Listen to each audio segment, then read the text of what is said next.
Welcome to another episode of my Wake Up Call. This is the podcast where I learn a little bit of our guests, and then I want to get to know them much more deeply.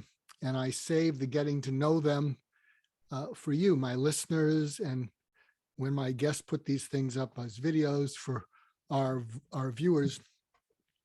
And I'm excited to have Ellen Meister with us today, and you'll quickly find out why. She's the author of 8 novels, including Take My Husband, The Rooftop Party, Love Sold Separately, Dorothy Parker Drank Here, Farewell, Dorothy Parker, and The Other Life. And she has honors that include foreign language translations of her work. She's been selected for prestigious Next List by the American Booksellers Association. She's been on NPR. She's received a TV series option from HBO. And in addition to writing and lecturing, she is an editor, book coach, creative writing instructor, ghostwriter, and screenwriter. And I'll throw it in, she lives in Long Island with her husband and 3 children. So Ellen, welcome. Thanks for that intro. Appreciate it. Well, yeah, here I am on Long Island. Here you are in Long Island. Long Island. And but I'll ask you what I ask everyone, and we'll see where we go. If you step back, what's the through line? And I'm guessing there's got to be a through line because you're a novelist, and so there's got to be something similar in your creative ventures that's really an expression of you, or maybe there's not. I think when I'm writing, I mean, of course, I want to connect with readers and I want to entertain people, but I think that I'm always trying to figure out relationships between people. And that I think is a common thread that finds its way into all of my books. I mean, I do try to find interesting stories and interesting ways to engage the reader, but I think at the center of it all, I'm always taking person A and taking person B and trying to figure out what connects them and what's unique and interesting about that connection. Those are the types of books that interest me as a reader. So that's what I like to write as a writer. So my books are really sort of run the gamut in terms of genre. I think I'm a little bit hard to place because I write stuff that could be considered sort of, women's fiction or women's fiction meets literary fiction. And I've written a couple of mysteries and I've written some things that are lighter. But I think at the core of it is always trying to find the connection between 2 beings. And I think that's the through line to my work. Well, great. So let me ask you, because I am a former shrink. As you were growing up, was there something that you noticed about the relationships, like between your parents? Did they like each other? Did they respect each other? Did they have each other's back? Were they on each other's back? Or was there something that triggered your curiosity that may have coincided with this through line that runs through your work, which is about how and why relationships connect or maybe disconnect? I don't know if there's something in particular in my past or in my family that made me think, oh, relationships are interesting and I have to figure something out. And maybe there is, Mark, maybe if we spent another couple hours talking, you would help me figure that out. But I think it just always intrigued me watching the way, people interact and trying to figure it out. Maybe it was partly trying to figure out where I belong, because maybe I didn't exactly feel like I fit into any neat place. So, part of it was just really trying to make sense of this world I was looking at. And the world to me always looked like, one person interacting with another person. So I think I was just always sort of interested in pushing into it and trying to unravel what the mystery was there, that, and how 2 people interacted or had trouble interacting.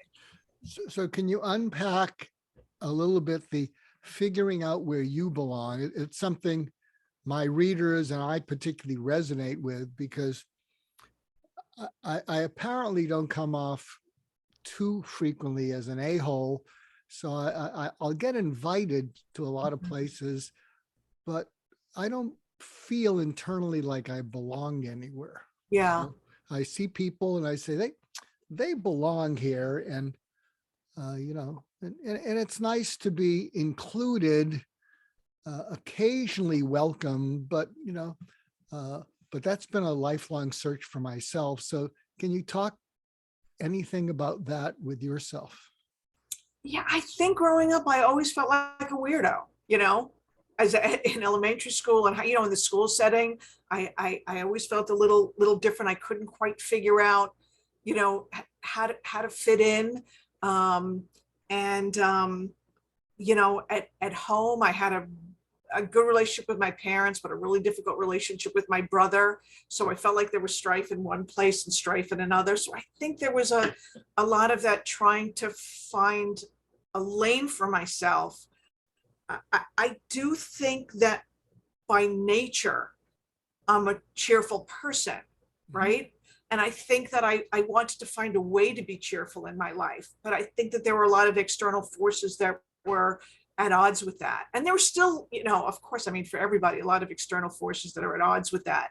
But I think that was, me trying to figure out, like I said, being somebody who, I'm not saying I had no friends. I had friends growing up, but I just felt like that there was this group of kids and I couldn't figure out, what made those kids special and why I couldn't fit in. Who was I, and who were they? And it took a long time for it to start making sense to me. So can you share with us when and how it started to make sense to you? Oh, that's such a good question. Um, I think that writing has probably been my journey of figuring it all out. And interestingly, that started really late for me. I mean, I graduated, one of those people who graduated college wanting to be a novelist, and that was my goal. And I just thought, I saw my life as this really, really long, almost never ending path, right? So I was able to just keep procrastinating, especially since in my early career, I was an advertising copywriter. So I was able to tell myself, well, I am a writer, right? This is what I wanted to do, and this is what I'm doing. And I think I may be jumping the gun in terms of your question. So if you want to stop me No, at no, any point, you're fine. My Okay. listeners love that it goes the way it goes. Okay. All right.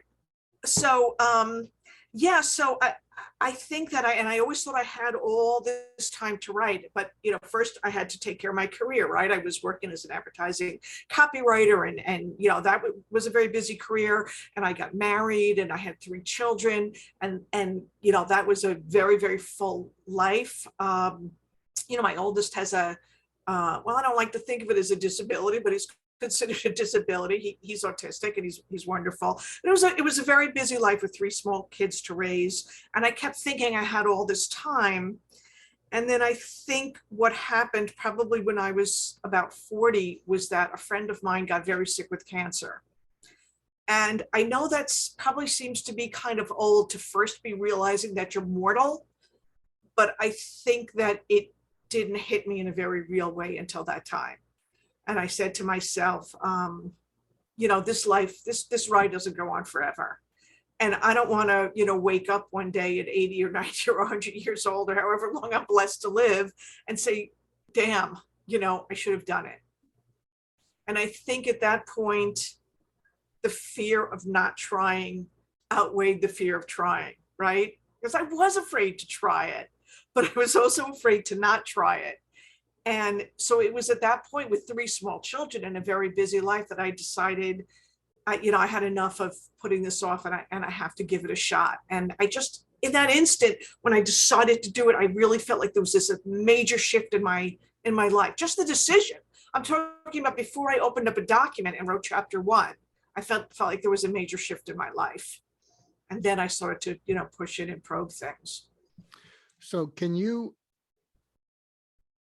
I'm using the word too often, but I'm not in that creative mood, although I'm creatively listening to you, unpack that moment when you shifted, and like you said, when you made that shift, after learning of your own mortality or thinking about it, and that life is not a practice rehearsal. Mhm.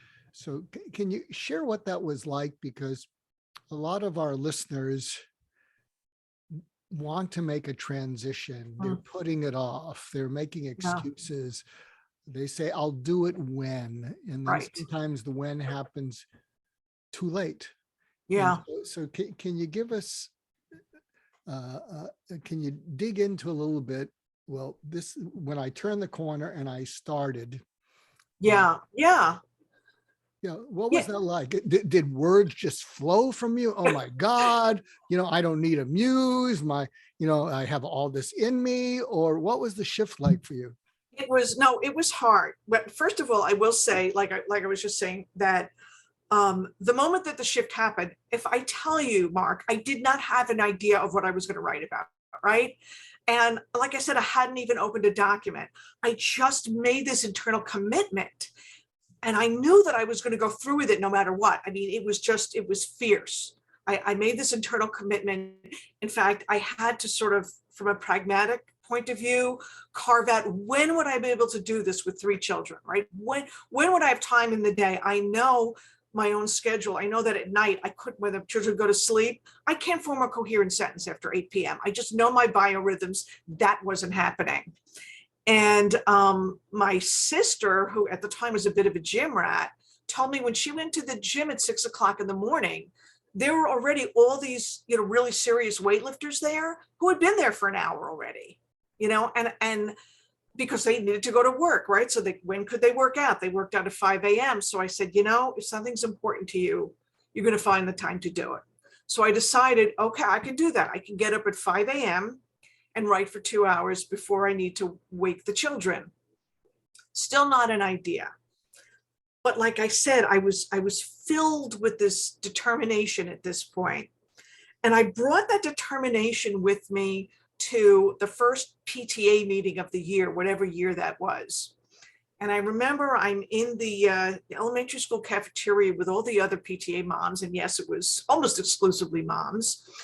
And I'm looking around and I thought, my God, these women have no idea that I'm a different person from who I was the last time they saw me, because that was really how I felt. They just see the soccer mom, and nothing else.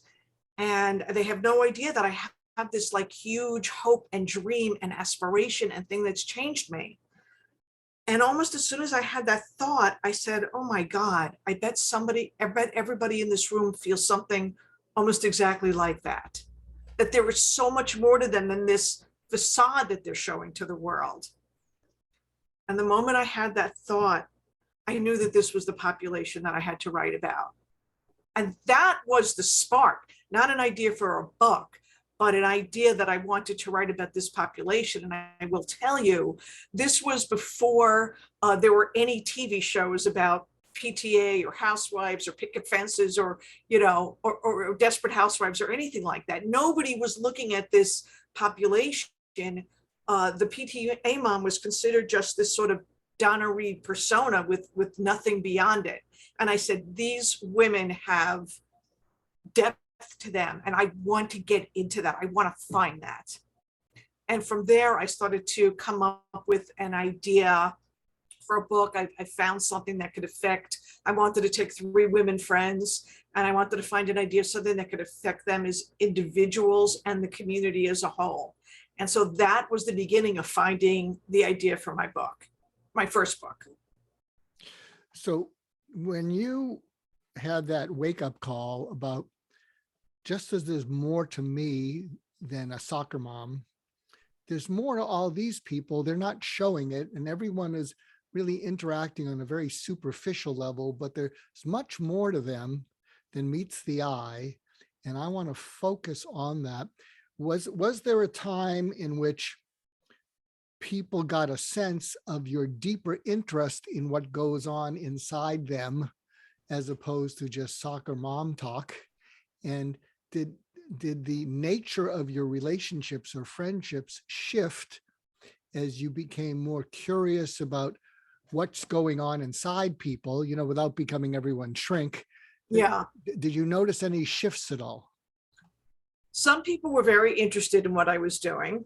Some people were very dubious, and some people got a little scared, got a little nervous that I was going to expose their secrets, that I was writing about them.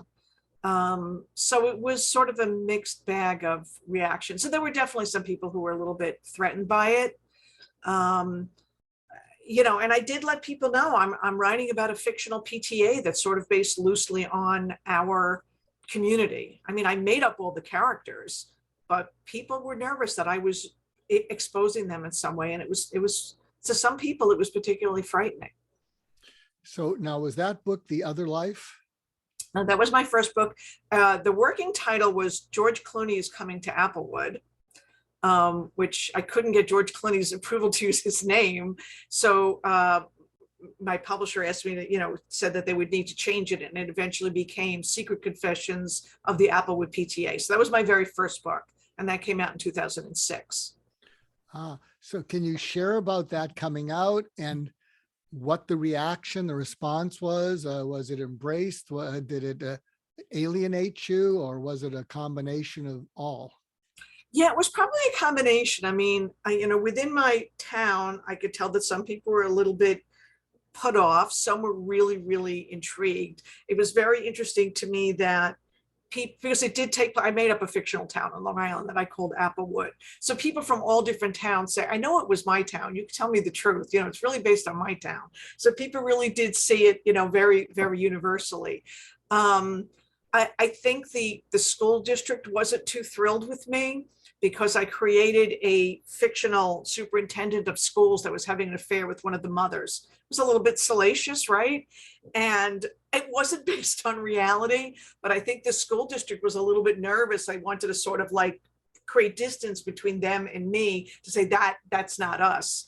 And I'm I'm exposing a bit here, but I did get invited to speak at a couple of the PTAs in town and was very shortly disinvited out of the blue. So I think there was a memo sent around that said, maybe we don't want to get too close to Ellen Meister and this book. It was okay. It was all right. So, but by the time you finished writing it, you were definitely in the lane of, I'm going to write novels. And so take us back to after that first effort and the mixed reception you received, and what did that shift to next? So, it was interesting because, when you're writing your first novel, you're so focused on the success of that one thing. I literally couldn't see anything beyond that at that point. I remember, and getting an agent was like a long, drawn out, very, very difficult process, right? And when I finally found an agent who wanted to represent me, she said, where do you see yourself in 5 years' time? And I guess she probably wanted me to say, I hope my third book will be coming out by then. But I said, if I could just walk into a bookstore and see my book on the shelf, I could die happy. And that was really, that was where it ended. But, I think as human beings, we have a goal. And if we reach that goal, we don't feel like we've reached the goal. We just push the goalpost out farther, right? So I published one book. I wanted to prove I could do it again. And I wrote another book, which was called The Smart One. And at that time, the market was shifting. It was a humorous book, and the market was shifting away from these humorous books for women. And it just so happened at that same time, and I don't write for a market. I never have. I always tell writers, I think that's a mistake, because first of all, the market is always shifting. By the time you write, you don't know where the market is going to be. But writing a book is really, really hard, and you have to love the subject matter. So if you're just picking something and say, I want to make money and write for that market, it's going to be impossible. So I try to write what moves me. And I got an idea for my third book, and that was a game changer for me. I would sit in this very room where I'm speaking to you from, right? And interesting, in pre-pandemic times, my house would actually empty out. Now it never empties out. But in pre-pandemic times, the children would go to school, my husband would go to work, I would be alone in the house. And I really loved that moment when the house was mine and I was all alone. And I felt like I could escape into my fiction. And thinking about that one day, I got an idea, sort of flitted through my brain. What if a woman had the ultimate escape, right? Something with magical realism. Like, what if there was a portal she could slip through to have the life she would have had if she didn't have this life, if she hadn't made the decision to get married, have children, and she could sort of slip between these two lives. It was a weird idea. It was a germ of an idea. I didn't know if I could write that book. I lived with it for about a year. Just, it wouldn't leave me alone. It just kept coming back. And then one day I said to myself, oh my God, because what, if she's got children, what could possibly be a pull to this other life, right? And then I realized, in this life, her mother is dead, and the other life, her mother is alive. That would be a pull between the two lives. And as soon as I had that idea, I knew that I had a book. And that, like I said, that was a game changer for me. It sort of pushed me as a writer in a new direction. And it was an exciting direction for me. And that was the book that HBO optioned. I mean, it didn't wind up getting made into a series, but it was an exciting time. Wow, that is so intriguing because I've been a therapist for 45 years and retired, and it's a whole different experience when you have a parent, especially a mom, who dies when you're young, Mm-hmm. and then you have a mother who's with you forever. And it's interesting. My wife's father, who she was very close to, died when she was in her teens, and he is frozen in agar. Sure. And I can't compete with him because he's frozen in agar, and I'm just, the husband You're real. Yeah. yeah, I'm real. And, but that's a fascinating way. So how did you juxtapose the two?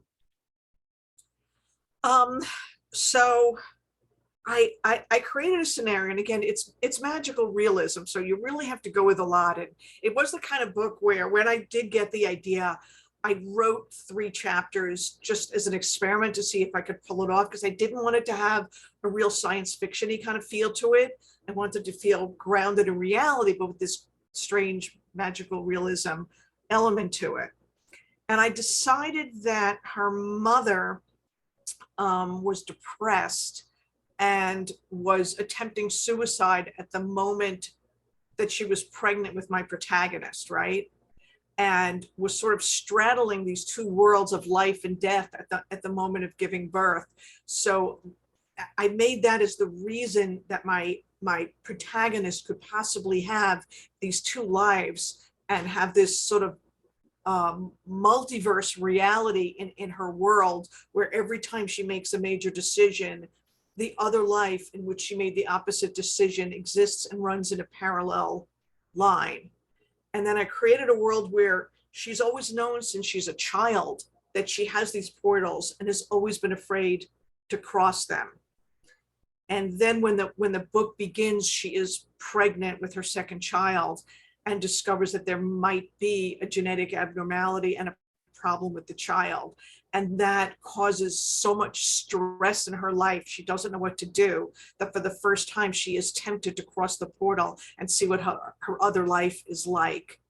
So she goes through and then begins the story of her going back and forth between the two lives. And when she crosses the portal, is that a portal in which she has a mother versus not? Yes. Yeah. Yes. In her current life, she doesn't, and she crosses the portal. There's literally a crack in the foundation of her house, right? So it's a crack in the foundation of her life. There's a crack in the foundation of her house, and it opens up to, she can go through, and she goes into the life with a previous boyfriend, whom she had left for her, her husband, and she's in this single life with this man, and gets to see her mother, which it's, as a novelist writing the incredibly emotional scenes, I know it sounds strange to say it's fun, but it's just a delicious moment to be able to really sit there and imagine, I'm this woman, her mother is gone, and now here she is, and she's seeing her mother, she's hearing her voice, she's being with her. What is that going to feel like? What is that going to do to her heart?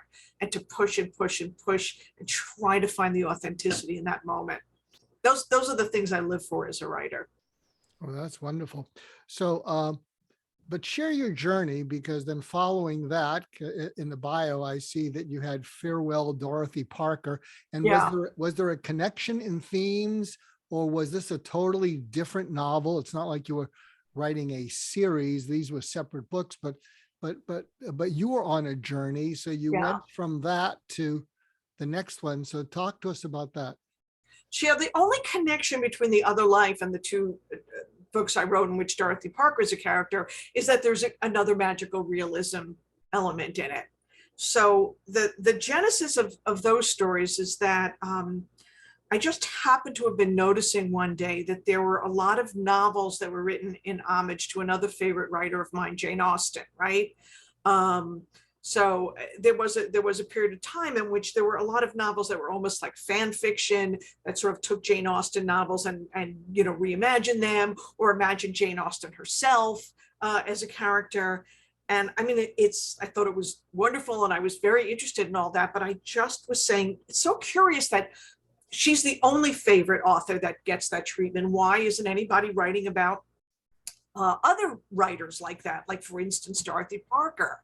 And I said, oh, I wish somebody would do that. I would love to read a book with a reimagined Dorothy Parker in a contemporary setting. And as soon as I said, I wish somebody would do it, I thought, oh, maybe I'm supposed to do that.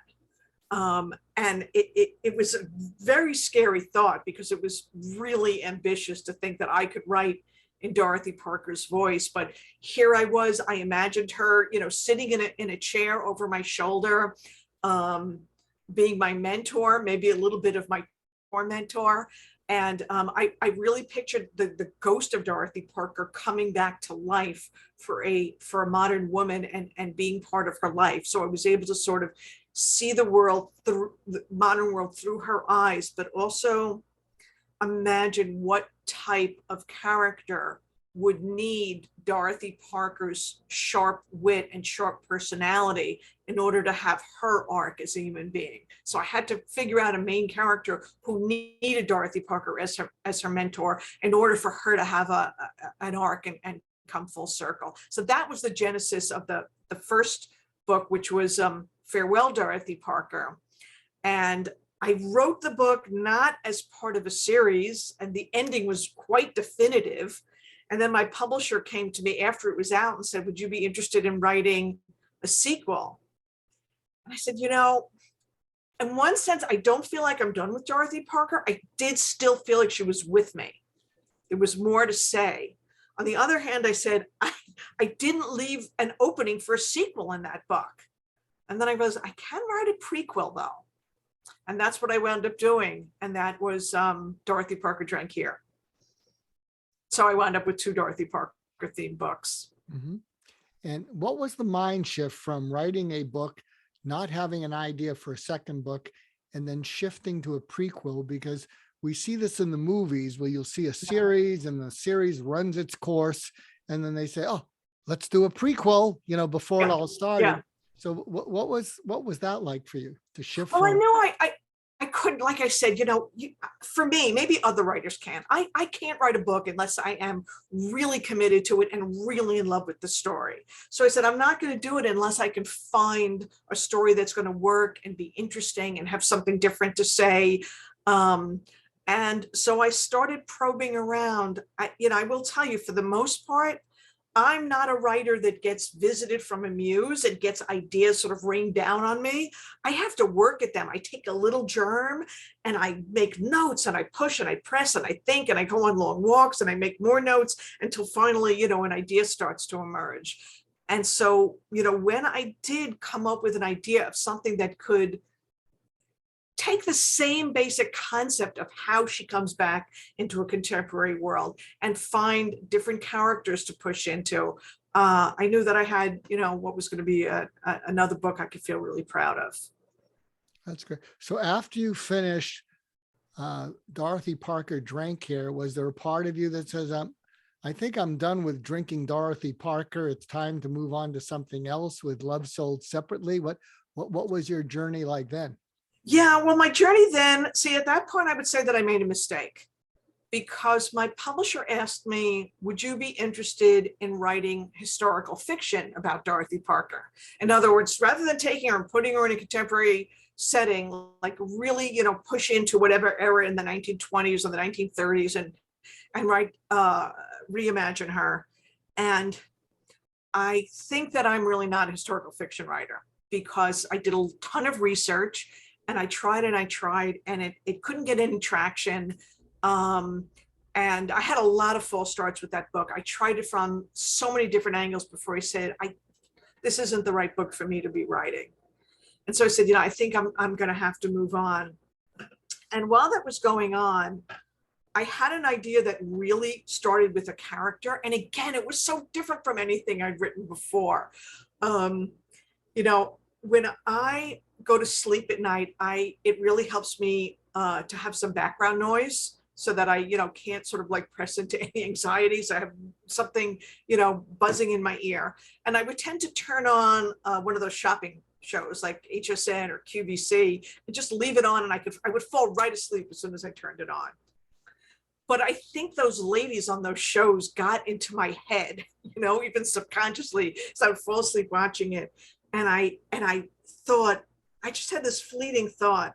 And that's the thing with the writer, you do have a lot of fleeting thoughts, and sometimes they just go in and out, and other times you stop and you grab them and you look at them and you say, is this a novel, or should I just let this one go?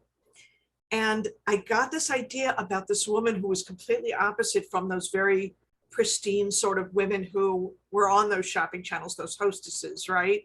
And I had somebody who was, maybe a bad girl, and maybe was doing drugs, and maybe was drinking, and maybe was sleeping until 3 o'clock in the afternoon, and maybe was sort of self-sabotaging and making bad choices in life, but was an aspiring actress.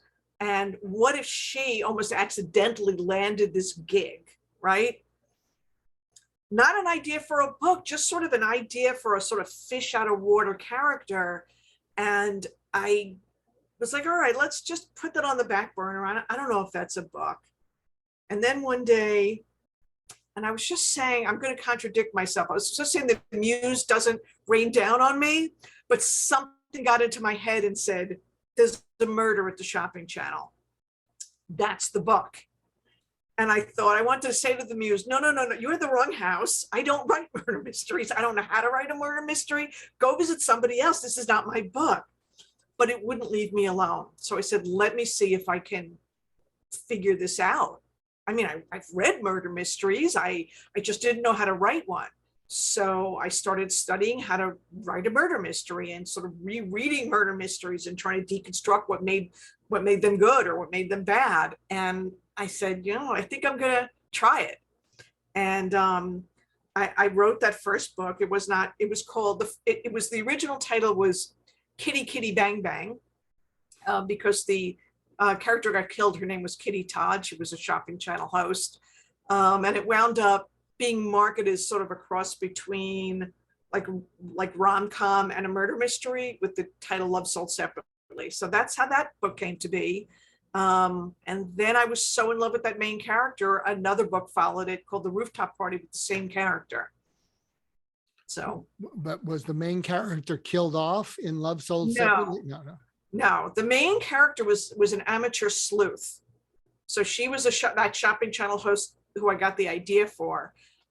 So she solved, it occurred to me that the things that might make her a good shopping channel host might make her a good sleuth, because as a shopping channel host, she would have to describe things in minutia, right? Like, who could talk about a pair of hoop earrings for 45 minutes? But this character could, because she noticed things on a nuclear level, right? And if you notice things on a nuclear level, you might be a good sleuth. You could just, sort of see things and sort of connect things and be a super sleuth. So that was the character. Wow, wow. And so that became the rooftop party. And so Yeah. take us through that to Take My Husband. And I want to thank you. This has been your story and what goes on in your mind. This has been a real treat. And I can speak for my listeners who will say, have more guests like this, Mark, who share this path that they're on. So you're doing well. Thank you. So take us from there to Take My Husband. Okay, well, I was actually trying to write a third book with that character, Dana Barry.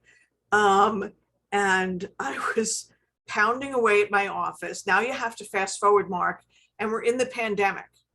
So remember how just a few minutes ago I was talking about how I loved that alone time in the house? Now I've got no alone time in the house, right? Now I've got my husband and 3 kids and everybody's home all the time.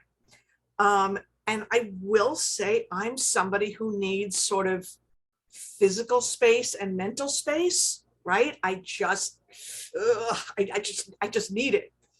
And so I was, in this little room typing away at my computer, and my husband barged in the door with something, there's toilet paper at Stop and Shop or whatever it was at the beginning of the pandemic that we would get so excited about.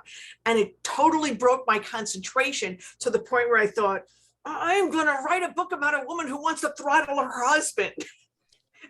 And it didn't start out as a serious idea. And I thought, oh my dear God, could I really do that? Could I write a dark comedy like that? And what would the main character be like? And which would be the wife, and what would the husband be like? And I had to sort of find a character who wasn't exactly like me. She had to have a very, I would say, a traditional marriage in the throwback sense, right? Where she really waited on her husband hand and foot and was very, very repressed, in a self-imposed kind of way. And I just thought it might be darkly funny if she realizes one day that maybe her life would be better without this husband and starts to plot ways to, I'm not going to say kill him, but hasten his demise. And so that was the beginning of that book. It just felt subversive and dangerous and challenging to write. And I had to find a way to make all these elements come together. And I had to make my character relatable. I mean, the reader can't hate this woman. She wants to do a terrible, terrible thing, but I had to push inside and take the reader on her journey. And one of the things I thought a lot about, which it sort of inspired me, was the TV show Breaking Bad. Did you watch Breaking Bad? Mm-hmm. So in Breaking Bad, we have Walter White, who's this everyman who starts to descend into evil. And with every line he crosses, it becomes easier to cross the next line, and then the next line, and then the next line. And we're with him through that whole crazy journey, mm-hmm. Where he just becomes a completely morally compromised human being. So I wondered if I could do a similar journey with my character. It doesn't get as dark as Breaking Bad, and there is redemption. She does have a shift and a change in the book, but that sort of stayed with me as a way to maybe perhaps take this sort of every woman and make the story work. And do you think that by the end, though, people are still empathic with her on this journey, and they're not judging her as evil incarnate, that you can say, I can understand why she's feeling this way and she's driven to do this. And, it may not be the nicest thing to contemplate, but she's not a bad person. She just has this conflict that she's trying to resolve. And she's become fixated on resolving it by, let me see if I can eliminate Right. my And husband. she's not a very strong person, at least not in the beginning. And she does have a negative influence that's sort of like pulling her into onto this journey. I do, well, I certainly hope the reader empathizes and goes along in her journey. The book, my agent liked it, my publisher liked it, my editor liked it. As of this, we're speaking right now, it's had so for one review, which was very positive. So, I have my fingers crossed that the book does what I intended it to do, and that readers will go along with it. And I say that, and I fully understand not every book is going to be for every reader.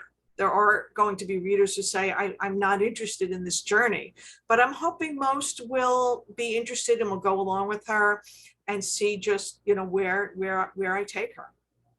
And what I'm hoping, I sometimes address the listener.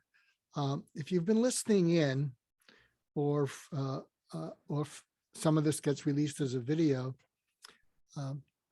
if you're a reader of fiction, I think you should read all of her books. You might not be able to find the ones before The Other Life, but because I hope you'll do us the favor of, when your next book comes out, coming back on the show, and it can be a briefer episode because I'll just refer people back to this, but you've been wonderfully intriguing as you've shared kind of the backstory and what you're thinking, and how you select characters and the dilemmas they find themselves in, and how that compares to your present life, from the soccer mom to the pandemic to, I need my space, and they're all here invading my space with a pandemic.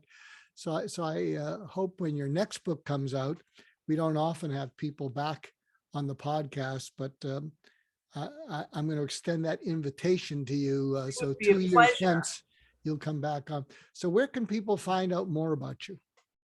Well, I do have a website, ellenmeister.com. Pretty easy to find them out there online. And, the books are available wherever people normally buy books, whether online or, in a bookstore. They're out there. So if they just Google Ellen Meister, they should be able to find me. Well, listeners, go find Ellen Meister wherever fine books are sold, and listen to this and read all of her books. And Thank you. And then anticipate with bated breath what she brings us the next time. And she's going to come back for her next book, and we're going to welcome her with open arms. Ellen from Long Island. So thank you for being on, Ellen. Mark, thank you so much for having me. This was just terrific. I loved every minute, and I'd be thrilled to come back. And we'd be thrilled to have you. And to our listeners, thank you again for listening in. This podcast, we don't do much social media, so it seems to be all word of mouth. And thank you for having some of the words come out of your mouth recommending this podcast. I just found that it's made another top 10 list of podcasts to listen to. And we couldn't do that without you, our listeners. So thank you. And when wake up calls come your way, just wake up. Don't beat up on yourself, but just wake up. Take care, everyone.